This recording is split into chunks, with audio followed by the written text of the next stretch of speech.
Welcome back, guys. If you are just joining us, that is INX Prime Live. Remember, we are on your screens every single Monday to Friday between the hours of 6 p.m. and 8 p.m.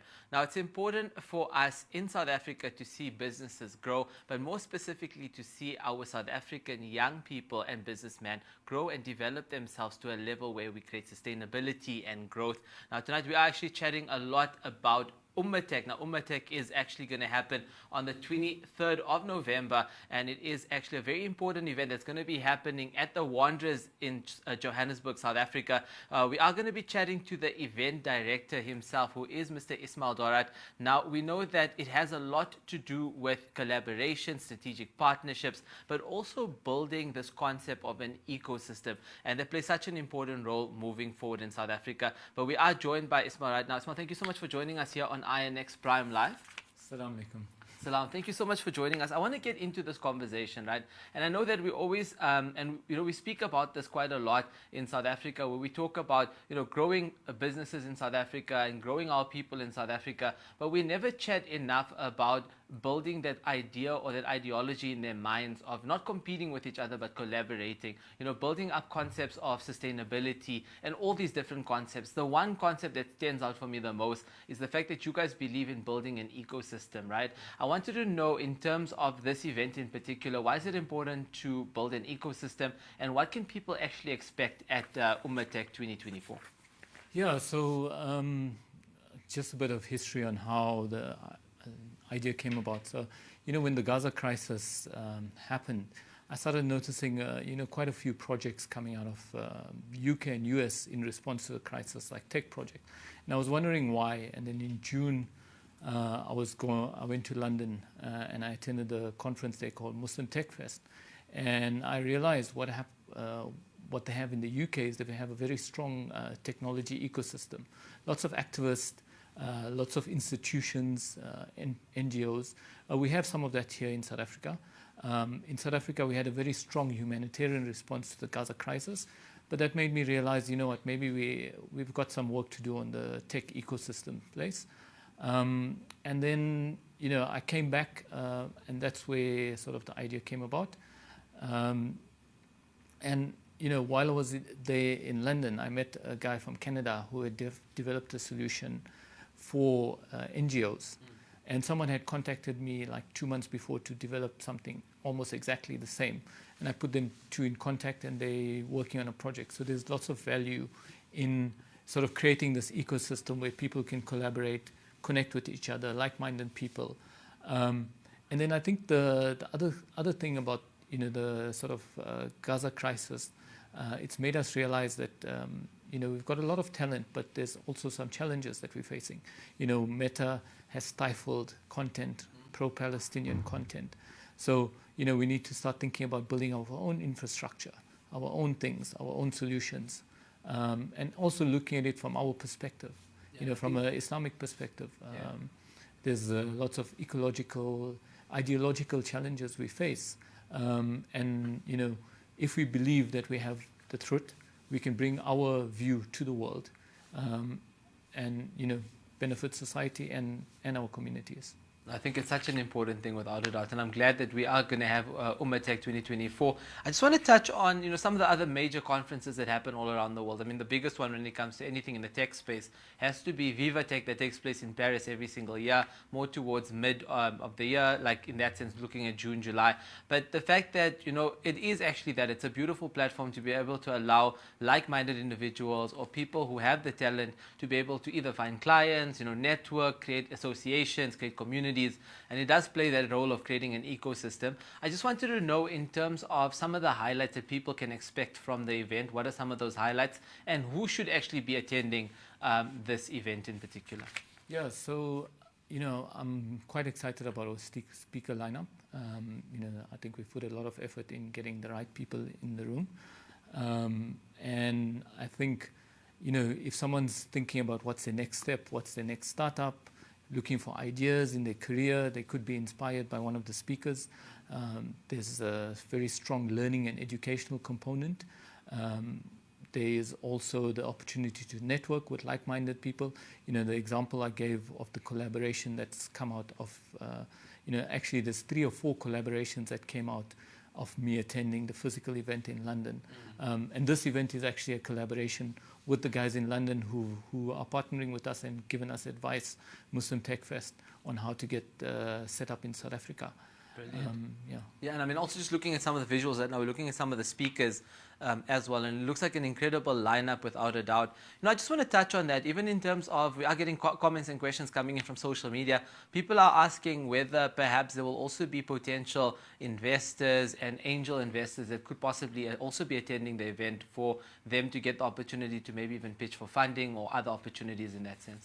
So, I mean, we did think about doing like multiple streams where you could have angel investment pitches and stuff, but we wanted to keep it simple this year. We do have a speaker, from the angel investment side, and he will be giving tips on, preparing a business for fundraising and things like that. Yeah. Brilliant. And I mean, just before we do let you go as well, just understanding what's the ultimate vision for something like this. I know that obviously Ummah Tech is something that is, as much as it's valuable, it is quite new in that sense. What's the vision like for this concept? Is it something that perhaps has a massive expansion in terms of its own ecosystem, where there'll be follow-up events that happen throughout the year, or is it always going to just be one annual event that takes place? Maybe you can share more information on that. So our long-term vision is we're registering a non-profit company. Inshallah, it's going to benefit the community, because I think to be purpose-driven and to have an impact in the community, we want to take out the profit motive, inshallah. And then we hope to organize regular events and try to encourage and educate people, connect people with opportunities, and also conduct some research on challenges in the community, and actually create this thriving ecosystem where we can build solutions that benefit us and humanity at large. Yeah, and I mean, also just looking at some of the other questions that are coming in. I mean, we have a question as well from Derek. Derek was saying that you emphasize the importance of finding solutions, and you just mentioned it now, but also the idea of collaboration, right? Like an event like this is going to lead to people collaborating. You've shared a practical example as well, but I wanted to know, in your opinion, why is it so important for people to actually collaborate when it comes to anything to do with technology or anything in this kind of a space? Because at the end of the day, everyone's coming with their own solutions, but why is it important that people collaborate in these spaces? So I think by collaborating, we become stronger. And I think we need to move away from thinking of things just purely from a competitive perspective. We need to think about things from like a competition perspective, and also helping each other. And we can, if you look at the history from a Ummah perspective, it's been very community focused. I'm not saying there's no competition and there's no, private competition, but we also need to think in terms of collaboration, finding our niche, thinking about it as an ecosystem, and how do we benefit everybody else. So that's brilliant. And I mean, I'm going to keep on looking at some of the other questions that are coming in. Definitely this is from a non-Muslim person, because they were asking what is Ummah and what does Ummah actually mean. Yeah. But that's my question, in fact, is the fact that you are calling it Ummah Tech 2024. Is it solely for a certain community, which is the Muslim community, or is it actually diverse and available for everyone to attend in that sense? So we would like anybody to attend, but I think our core values and our core outlook on this is we have a very specific perspective, on what's good for the world and what's not. So, for example, things like riba and interest wouldn't be something that we would get involved in, and we wouldn't encourage our members to do something like that. So, as long as people are aligned with that vision, having an ethical view of the world, ethical businesses, they're welcome to join. Brilliant. And I mean, also just looking at the location as well, we know that it's happening at the Wanderers location here in Johannesburg, South Africa. But a lot of people are also asking the question, I mean, they're looking at the lineup in terms of your speaker lineup. Some of the individuals come from Cape Town and come from all around, the country in that sense.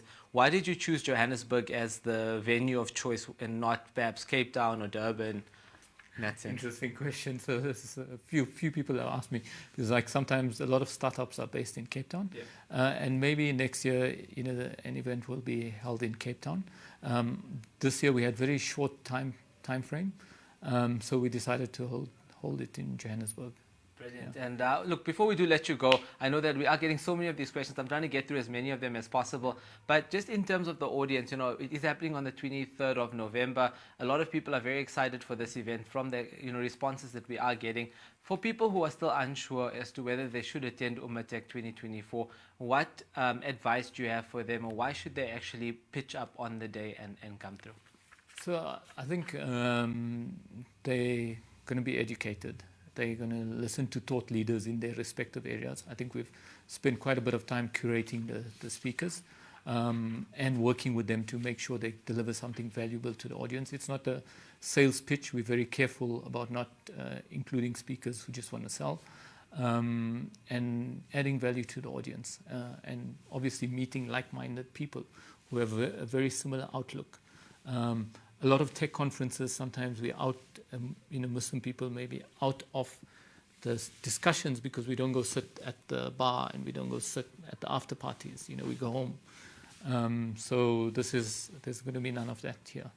Okay, and yeah, one more question as well. In terms of a fire, what's it called, fire chats in that sense, where people have these breakout kind of sessions.